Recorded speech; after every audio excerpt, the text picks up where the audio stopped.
তো ফাইনেলি চাম মোৰ যিটো শাক পাচলি কৰোঁ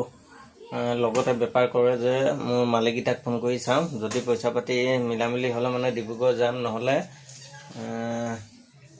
উপায়টো নাই আৰু ঘৰতে থাকিব লাগিব কামটো বন্ধ মই পাছাকোত এতিয়া কাম কৰি থকা জেগাটো মই শ্বটটো দিলোঁ ন শ্বটটো দিয়াৰ কাৰণে কমচে কম আপোনাৰ 20 দিনমানটো ৰখিব লাগিব তো গাঁৱতো এনেকৈ কামেই নাই তো আজি যাওঁ যদি সিফালেও যদি নহয় তো বেলেগলৈ ক'ৰবালৈ কাম বিচাৰি যাম তো বৰ্তমান এয়া দেখিছে ঘৰতে আছোঁ তো মোৰ লগত যোনজন ভাইটি নহয় আৰু মোৰ দাদাই হয় বা ভাইটিয়ে হয় মই ক'ব নোৱাৰিছোঁ মানে মোতকৈ সৰু ডাঙৰ একো ভেলু নাই মানে একে লগৰ হিচাপে থাকোঁ তো সেইজন আহিছে কামলৈ যাবি নেকি সুধিছিলে তো এতিয়া বৰ্তমান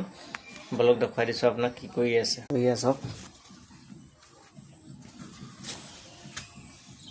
কি ধুনীয়া বতৰ আজি তো ইয়াত দেখিছে ল'ৰা ছোৱালীয়ে ভাত খাই আছে এটা ইমুখে এটা সিমুখে আৰু ইয়া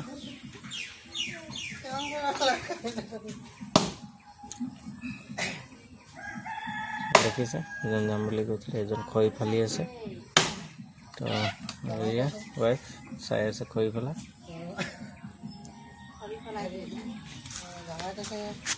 তো সেয়ে উপায় নাই আৰু আজি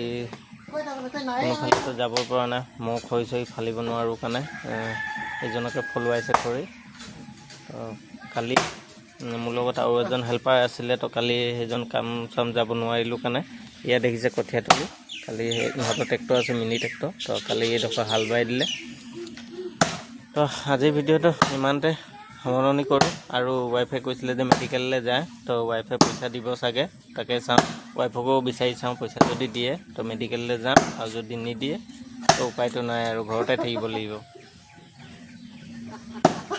উপায় নাই আৰু হাঁহিছে এতিয়া পইচাৰ কথা কওঁতে কালিতো মহাভাৰতখন হ'লেই অলপ বাকী থাকিলে আৰু এতিয়া মহাভাৰতখন হ'বলৈও আছে বা নহ'বলৈও আছে তো হ'ব দিয়ক আজিৰ ভিডিঅ'টো ইমানতে বাই বাই